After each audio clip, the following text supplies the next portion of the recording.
आज का अनमोल वचन 27 अक्टूबर 2025। परमेश्वर ने याकूब से कहा, तुम जो मांगोगे वो मिलेगा, बस तुम मेरा वचन के अनुसार चलना। परमेश्वर का वचन, जो सुनेगा उसका दिन अच्छा गुजरेगा, क्योंकि परमेश्वर की कृपा हमेशा उसके साथ होते हैं।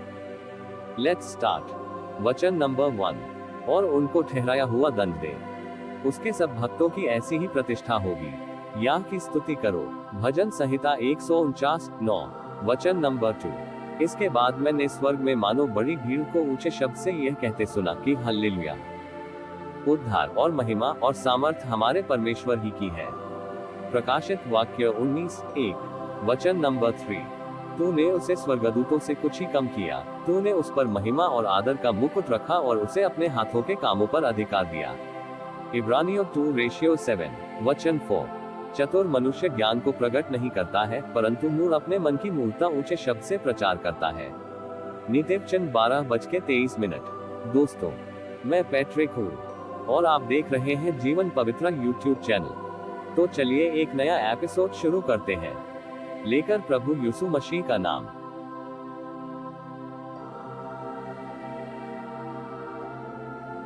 अब हे इस्राएल, जो विधि और नियम मैं तुम्हें सिखाना चाहता हूँ उन्हें सुन लो और उन पर चलो, जिससे तुम जीवित रहो, और जो देश तुम्हारे पितरों का परमेश्वर यहोवा तुम्हें देता है उसमें जाकर उसके अधिकारी हो जाओ। जो आज्ञा मैं तुमको सुनाता हूँ उसमें न तो कुछ बढ़ाना और न कुछ घटाना, तुम्हारे परमेश्वर यहोवा की जो आज्ञा मैं तुम्हें सुनाता हूँ उन्हें तुम मानना। तुमने तो अपनी आंखों से देखा है कि बालपोर के कारण यहोवा ने क्या क्या किया, अर्थात जितने मनुष्य बालपोर के पीछे हो लिए थे उन सबों को तुम्हारे परमेश्वर यहोवा ने तुम्हारे बीच में से सत्यानाश कर डाला। परंतु तुम जो अपने परमेश्वर यहोवा के साथ लिपटे रहे हो, सब के सब आज तक जीवित हो। सुनो, मैंने तो अपने परमेश्वर यहोवा की आज्ञा के अनुसार तुम्हें विधि और नियम सिखाए हैं कि जिस देश के अधिकारी होने जाते हो उसमें तुम उनके अनुसार चलो। सो तुम उनको धारण करना और मानना, क्योंकि और देशों के लोगों के सामने तुम्हारी बुद्धि और समझ इसी से प्रकट होगी, अर्थात वे इन सब विधियों को सुनकर कहेंगे कि निश्चय ये बड़ी जाति बुद्धिमान और समझदार है। देखो, कौन ऐसी बड़ी जाति है जिसका देवता उसके ऐसे समीप रहता हो जैसा हमारा परमेश्वर यहोवा, जबकि हम उसको पुकारते हैं। फिर कौन ऐसी बड़ी जाति है जिसके पास ऐसी धर्म में विधि और नियम हो जैसी कि यह सारी व्यवस्था जिसे मैं आज तुम्हारे सामने रखता हूँ। यह अत्यंत आवश्यक है कि तुम अपने विषय में सचेत रहो और अपने मन की बड़ी चौकसी करो, कहीं ऐसा ना हो कि जो बातें तुमने अपनी आंखों से देखी उनको भूल जाओ और वह जीवन भर के लिए तुम्हारे मन से जाती रहे, किंतु तुम उन्हें अपने बेटों पोतों को सिखाना। विशेष करके उस दिन की बातें जिसमें तुम होर के पास अपने परमेश्वर यहोवा के सामने खड़े थे, जब यहोवा ने मुझसे कहा था कि उन लोगों को मेरे पास इकट्ठा कर कि मैं उन्हें अपने वचन सुनाऊं, जिससे वे सीखें, ताकि जितने दिन वे पृथ्वी पर जीवित रहें उतने दिन मेरा भय मानते रहें और अपने लड़के बालों को भी यही सिखाएं। तब तुम समीप जाकर उस पर्वत के नीचे खड़े हुए और वह पहाड़ आग से धधक रहा था और उसकी लौ आकाश तक पहुंचती थी और उसके चारों ओर अंधियारा और बादल और घोर अंधकार छाया हुआ था। तक यहोवा ने उस आग के बीच में से तुमसे बातें की। बातों का शब्द तो तुमको सुनाई पड़ा, परंतु कोई रूप न देखा, केवल शब्द ही शब्द सुन पड़ा। और उसने तुमको अपनी वाचा के 10 वचन बताकर उनके मानने की आज्ञा दी और उन्हें पत्थर की 2 पटियाओं पर लिख दिया। और मुझको यहोवा ने उसी समय तुम्हें विधि और नियम सिखाने की आज्ञा दी, इसलिए कि जिस देश के अधिकारी होने को तुम पार जाने पर हो उसमें तुम उनको माना करो। इसलिए तुम अपने विषय में बहुत सावधान रहना, क्योंकि जब यहोवा ने तुमसे होर पर्वत पर आग के बीच में से बातें की तब तुमको कोई रूप न देख पड़ा। कहीं ऐसा न हो कि तुम बिगड़कर चाहे पुरुष चाहे स्त्री के, चाहे पृथ्वी पर चलने वाले किसी पशु, चाहे आकाश में उड़ने वाले किसी पक्षी के, चाहे भूमि पर रेंगने वाले किसी जंतु, चाहे पृथ्वी के जल में रहने वाली किसी मछली के रूप की कोई मूर्ति खोदकर बना लो। वह जब तुम आकाश की ओर आंखें उठाकर सूर्य, चंद्रमा और तारों को, अर्थात आकाश का सारा तारागण देखो, तब बहकर उन्हें दंडवत करके उनकी सेवा करने लगो, जिनको तुम्हारे परमेश्वर यहोवा ने धरती पर के सब देश वालों के लिए रखा है। और तुमको यहोवा लोहे के भट्ठे के सरीखे मिस्र देश से निकाल ले आया है, इसलिए कि तुम उसकी प्रजारूपी निज भाग ठहरो, जैसा आज प्रकट है। फिर तुम्हारे कारण यहोवा ने मुझसे क्रोध करके ये शपथ खाई कि तू यरदन पार जाने न पाएगा, और जो उत्तम देश इस्राएलियों का परमेश्वर यहोवा उन्हें उनका निज भाग करके देता है उसमें तू प्रवेश करने न पाएगा। किंतु मुझे इसी देश में मरना है, मैं तो यरदन पार नहीं जा सकता, परंतु तुम पार जाकर उस उत्तम देश के अधिकारी हो जाओगे। इसलिए अपने विषय में तुम सावधान रहो, कहीं ऐसा न हो कि तुम उस वाचा को भूलकर जो तुम्हारे परमेश्वर यहोवा ने तुमसे बांधी है, किसी और वस्तु की मूर्ति खोदकर बनाओ, जिसे तुम्हारे परमेश्वर यहोवा ने तुमको मना किया है। क्योंकि तुम्हारा परमेश्वर यहोवा भस्म करने वाली आग है, वह जल उठने वाला परमेश्वर है।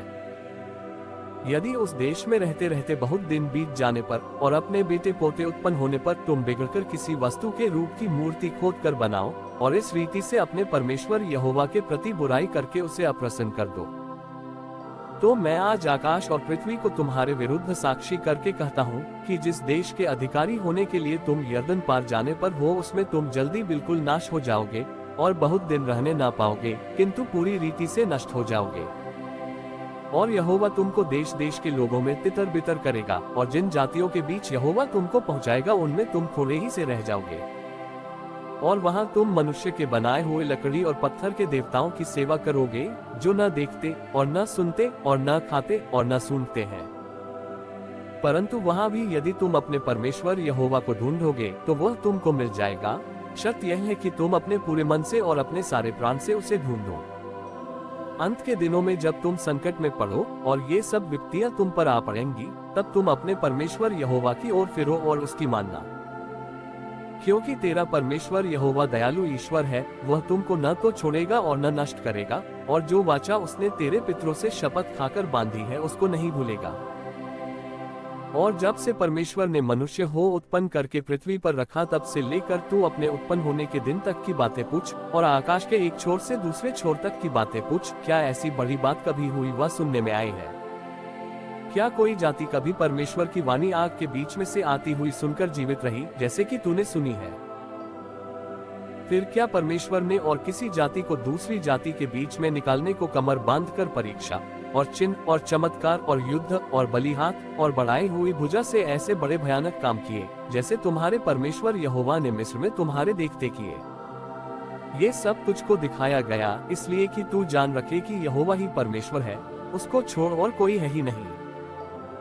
आकाश में से उसने तुझे अपनी वाणी सुनाई कि तुझे शिक्षा दे, और पृथ्वी पर उसने तुझे अपनी बड़ी आग दिखाई, और उसके वचन आग के बीच में से आते हुए तुझे सुन पड़े। और उसने जो तेरे पितरों से प्रेम रखा, इस कारण उनके पीछे उनके वंश को चुन लिया और प्रत्यक्ष होकर तुझे अपने बड़े सामर्थ्य के द्वारा मिस्र से इसलिए निकाल लाया कि तुझसे बड़ी और सामर्थी जातियों को तेरे आगे से निकालकर तुझे उनके देश में पहुंचाए और उसे तेरा निज भाग कर दे, जैसा आज के दिन दिखाई पड़ता है। सो आज जान ले और अपने मन में सोच भी रख कि ऊपर आकाश में और नीचे पृथ्वी पर यहोवा ही परमेश्वर है और कोई दूसरा नहीं। और तू उसकी विधियों और आज्ञाओं को जो मैं आज तुझे सुनाता हूँ मानना, इसलिए कि तेरा और तेरे पीछे तेरे वंश का भी भला हो, और जो देश तेरा परमेश्वर यहोवा तुझे देता है उसमें तेरे दिन बहुत वरन सदा के लिए हो। तब मूसा ने यरदन के पार पूर्व की ओर 3 नगर अलग किए, इसलिए कि जो कोई बिना जाने और बिना पहले से बैर रखे अपने किसी भाई को मार डाले, वह उनमें से किसी नगर में भाग जाए और भागकर जीवित रहे। अर्थात रूबेनियों का बेसेर नगर जो जंगल के समथर देश में है, और गादियों के गिलाद का रामोत, और मनश्शेयों के बाशान का गोलान। फिर जो व्यवस्था मूसा ने इस्राएलियों को दी वही ये है। ये ही वे चितनियां और नियम हैं जिन्हें मूसा ने इस्राएलियों को उस समय कह सुनाया जब वे मिस्र से निकले थे। अर्थात यरदन के पार बेतपोर के सामने की तराई में एमोरियों के राजा हेशबोनवासी सीहोन के देश में, जिस राजा को उन्होंने मिस्र से निकलने के पीछे मारा, और उन्होंने उसके देश को और बाशान के राजा ओग के देश को अपने वश में कर लिया।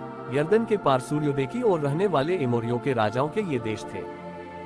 ये देश अर्नोन के नाले के छोर वाले अरोए से लेकर सियोन, जो हेर्मोन भी कहलाता है, उस पर्वत तक का सारा देश, और पिसगा की सलामी के नीचे के अराबा के ताल तक, यरदन पार पूर्व की ओर का सारा अराबा है।